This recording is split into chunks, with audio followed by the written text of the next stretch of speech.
السلام علیکم ورحمۃ اللہ وبرکاتہ۔ وعلیکم السلام ورحمۃ اللہ وبرکاتہ۔ الحمد للہ مصلیا علی محمد وآلہ ومن تلا۔ اللہ کے لیے حمد، محمد صلی اللہ علیہ وسلم اور آپ کی آل کے لیے درود، اور جو اس نیکی کے کام میں شامل ہو اس کے لیے دعا۔ پیارے بچوں، متوجہ ہیں؟ گڈ، ماشاء اللہ۔ پیارے بچوں، لاسٹ سیٹنگ میں ہم نے کلمہ طیبہ کو سمجھا کہ بندہ لا الہ الا اللہ کو پورے یقین کے ساتھ ادا کرے اور اللہ کو ایک ماننے میں اس کے دل میں کوئی شک نہ ہو، اور دل میں یہ بھی سچ جانے کہ محمد صلی اللہ علیہ وسلم اللہ کے بندے اور اس کے رسول ہیں۔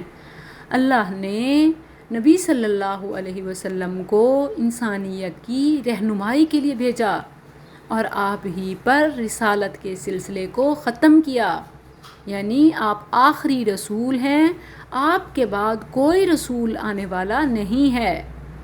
نبی صلی اللہ علیہ وسلم نے جو ہمیں بتایا سچ فرمایا۔ نبی صلی اللہ علیہ وسلم نے ہمیں جن چیزوں کا حکم دیا ان پر عمل کرنا واجب ہے، فرض ہے۔ نبی صلی اللہ علیہ وسلم نے جن چیزوں سے منع کیا ان سے رک جانا لازمی ہے، اور اللہ کی ویسے عبادت کریں جیسے نبی صلی اللہ علیہ وسلم نے ہمیں بتایا ہے۔ یہ ہے اسلام۔ آج ہم ایمان کو اچھی طرح سمجھتے ہیں۔ ایمان کہتے ہیں دل سے ماننے اور زبان سے اقرار کرنے اور عمل سے ظاہر کرنے، یعنی باڈی پارٹ سے پریکٹیکلی وہ کام کرنا۔ مثلا یہ بھی کہہ سکتے ہیں جسم سے ظاہر کرنا، جی، باڈی پارٹ سے یا جسم سے عمل کرنے کو کہتے ہیں۔ یہ ایمان دل کی ایسی کیفیت ہے کہ یہ ایک جیسا نہیں رہتا۔ جتنا زیادہ ہم اللہ کی فرما برداری کے کام کرتے رہتے ہیں، ہمارا ایمان، بلیف یہ زیادہ ہوتا جاتا ہے، اسٹرانگ ہو جاتا ہے، اور جب ہم نیکی کے کاموں میں سست ہو جائیں یا نافرمانی کے کام کریں تو ایمان ویک ہو جاتا ہے، کمزور ہو جاتا ہے، کم ہو جاتا ہے۔ تو اللہ کی اطاعت سے ایمان بڑھتا ہے اور نافرمانی سے گھٹتا ہے، کم ہوتا ہے، ویک ہوتا ہے۔ بالکل ٹھیک ہے۔ اسلام کے کتنے پلرز ہیں؟ شہادتین، یعنی دو گواہیاں۔ کون کون سی؟ گواہی دینا کہ اللہ تعالیٰ کے علاوہ کوئی معبود نہیں، وہ اکیلا رب ہے، اور محمد صلی اللہ علیہ وسلم اس کے آخری رسول ہیں۔ گڈ، ماشاءاللہ، اللہ کے رسول ہیں۔ اور پھر سیکنڈ پلر نماز قائم کرنا۔ تھرڈ پلر زکوٰۃ۔ فورتھ پلر رمضان کے روزے۔ ففتھ پلر حج۔ ٹھیک ہے۔ اب ایمان کے 6 پلرز ہیں، ایک ایکسٹرا ہے۔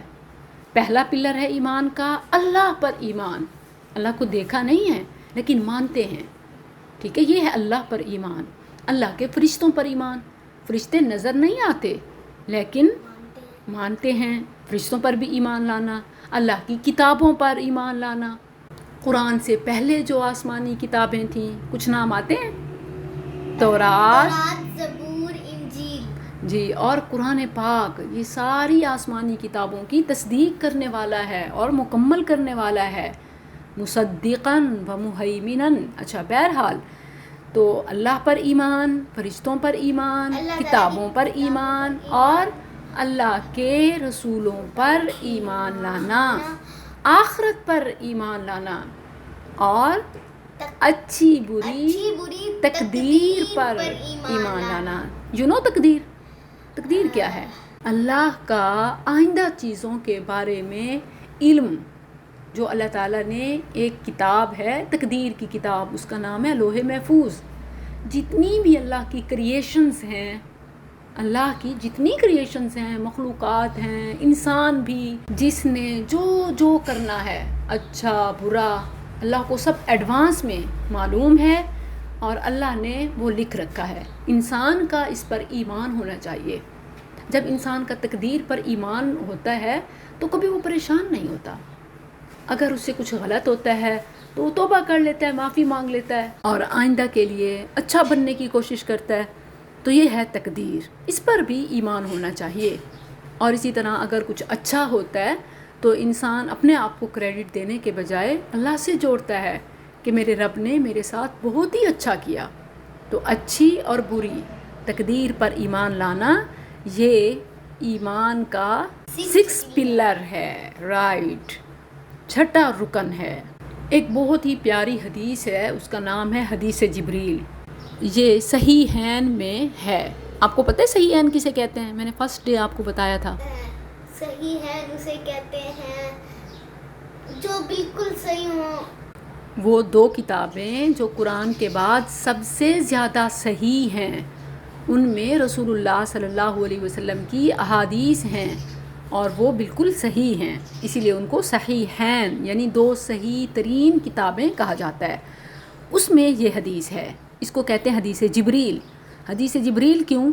کیونکہ فرشتوں کا سردار جبریل علیہ السلام ایک دن انسان کا بھیس بدل کے صحابہ کی موجودگی میں نبی کریم صلی اللہ علیہ وسلم کے پاس آ کر آپ سے سوال کیے.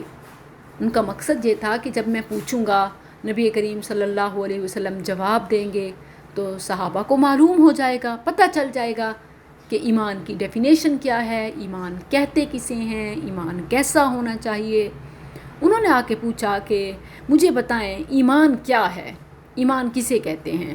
تو نبی صلی اللہ علیہ وسلم نے جواب دیا کہ اللہ پر اور اس کے فرشتوں پر اور اس کی کتابوں پر اور اس کے رسولوں پر اور آخرت کے دن پر اور اچھی بری تقدیر پر تم ایمان لاؤ. یہ ہے ایمان. اس سے ہمیں پتہ چلتا ہے کہ ایمان کے کتنے ارکان ہیں؟ 6. کون کون سے؟ اللہ پر ایمان، اللہ تعالیٰ کی کتابوں پر ایمان، فرشتوں پر ایمان، رسولوں پر ایمان، آخرت پر ایمان اور اچھی بری تقدیر پر ایمان. کہ یہ سب چیزیں بالکل سچ ہیں اور ہم مانتے ہیں. اور ماننا بھی کیسے؟ زبان سے اقرار، اور دل سے سچ ماننا اور جسم سے عمل کرنا. باڈی پارٹ سے اس کی ادائیگی بھی. اس کو کہتے ہیں کہ عمل بالجوارح، اعضاء کے ساتھ بجا لانا. کیونکہ وہ شخص جو زبان سے تو کہتا ہو اور عمل سے بھی کرتا ہو لیکن دل میں کھوٹ ہو، اس کو کیا کہتے ہیں؟ اسے منافق. اور کافر کون ہوتا ہے؟ کافر وہ ہوتا ہے جو دل سے بھی مانتا ہو، دل سے بے شک مانتا ہو لیکن زبان سے انکار کرتا ہو، زبان سے انکار کر دے، اس کو کافر ہی کہتے ہیں. تو دل میں ماننے سے اسے کوئی فائدہ نہیں ہوتا، یہ اس کا ایمان نہیں ہوتا. کیونکہ ایمان میں ہے کہ زبان سے اقرار ہو، دل میں تصدیق ہو اور عمل سے ثابت اور ظاہر کرے. اور اللہ پر ایمان ایسا ہونا چاہیے کہ بندہ اس بات کو سچا مانے، اس کی تصدیق کرے کہ اللہ تعالیٰ اپنی ربوبیت، یہ یاد کر لیں، اللہ تعالیٰ اپنی ربوبیت، الوہیت اور اسماء و صفات میں اکیلا ہے. اللہ کو ایک ماننا ہے نا، تو کیسے ماننا ہے؟ اللہ کس کس چیز میں اکیلا ہے؟ اللہ تعالیٰ اپنی ربوبیت، الوہیت اور اسماء و صفات میں اکیلا ہے. میں سمجھاتی ہوں آپ کو. ربوبیت یہ ہے کہ اللہ کو خالق، اللہ کو مالک اور اللہ کو ساری کائنات چلانے والا ماننا. اللہ کو خالق ماننا کہ ساری کائنات اللہ نے بنائی ہے. اللہ کو مالک ماننا کہ ساری کائنات کا مالک کون ہے؟ اللہ. اونر، مالک اللہ ہے، بادشاہ اللہ ہے. اور پھر اس کو چلا کون رہا ہے؟ اللہ. اسی کے کنٹرول میں ہے. یہ ہے توحید ربوبیت. اللہ تعالیٰ کو کس چیز میں اکیلا ماننا چاہیے؟ ربوبیت، اسماء و صفات اور الوہیت. یا پہلے کہہ دیا کریں، ربوبیت، الوہیت، اسماء و صفات میں اکیلا ماننا. تو ربوبیت تو ہے کہ اللہ خالق، مالک، مدبر ہے. ٹھیک ہے، اس میں اللہ کو ایک ماننا، اللہ ہی خالق مالک مدبر ہے، یہ ہے توحید ربوبیت۔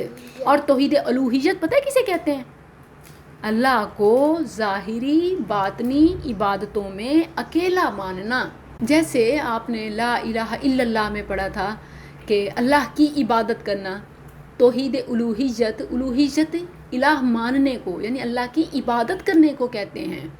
یعنی آپ اپنی زندگی میں سارے کام اللہ کو خوش کرنے اور اس کے حکم کے مطابق کریں، باقی کسی کی خوشی یا کسی کے خوف کی پرواہ نہ کریں اور نہ ہی کسی کی مرضی کے مطابق چلیں۔ اگر آپ شیطان کا کام مانیں گے تو اس کی عبادت کر رہے ہوں گے، اور اگر آپ اپنے دل کی مانیں گے، میرا جسم میری مرضی، جیسے میں چاہوں کروں، میری زندگی ہے میں اپنی مرضی سے گزاروں، تو یہ اپنے نفس کی پوجا کرنا ہے، خواہشات کی پیروی کرنا ہے۔ تو توحید الوہیت کا مطلب یہ ہے کہ ظاہری باطنی عبادتوں میں اللہ کو ایک ماننا۔ ظاہری جیسے نماز، سجدہ، قربانی، ٹھیک ہے، اور باطنی جیسے نیت، محبت، خوف، یہ سب اللہ ہی کے لیے ہونا چاہیے کہ خوف بھی رکھیں تو کس کا؟ اللہ کا، محبت بھی کریں، خوشی کی پرواہ کریں تو کس کی؟ اللہ کی۔ اور اسی طرح جس کے لیے کام کر رہے ہوں، جس کے حکم کے مطابق کر رہے ہوں، وہ بھی اکیلا اللہ۔ یہ ہے جو دل سے ریلیٹڈ ہیں وہ باطنی کہلاتے ہیں، جو عمل سے ریلیٹڈ ہیں وہ ظاہری کہلاتے ہیں۔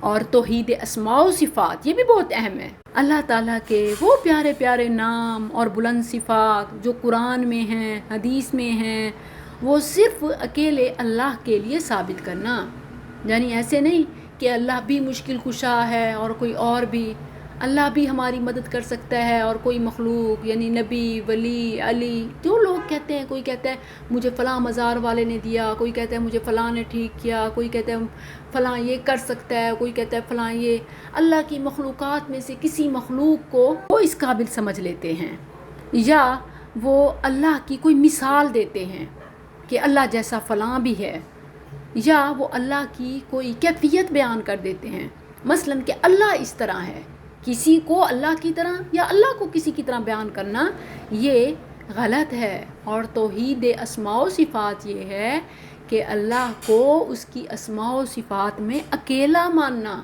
اور کسی کے ساتھ میچ نہ کرنا، ملانا نہ۔ اللہ تعالیٰ نے فرمایا ہے لیس کمثلہ شیء، اللہ جیسا کوئی نہیں ہے۔ کیا اللہ جیسا کوئی ہو سکتا ہے؟ نہیں، اللہ جیسا کوئی نہیں ہے۔ جو اللہ کے پیارے پیارے نام ہیں یا جو اللہ کی صفات ہیں، بس وہ اللہ کے ساتھ خاص ہیں، وہ کسی اور کی نہیں ہو سکتی، کسی اور میں وہ نہیں ہو سکتے۔ اللہ کے نام آتے ہیں، اسماء الحسنی آتے ہیں، کچھ بتائیں، کچھ بتا دیں۔ واللہ الذی لا الہ الا هو الرحمن الرحیم الملك القدوس السلام المؤمن المهيمن العزيز الجبار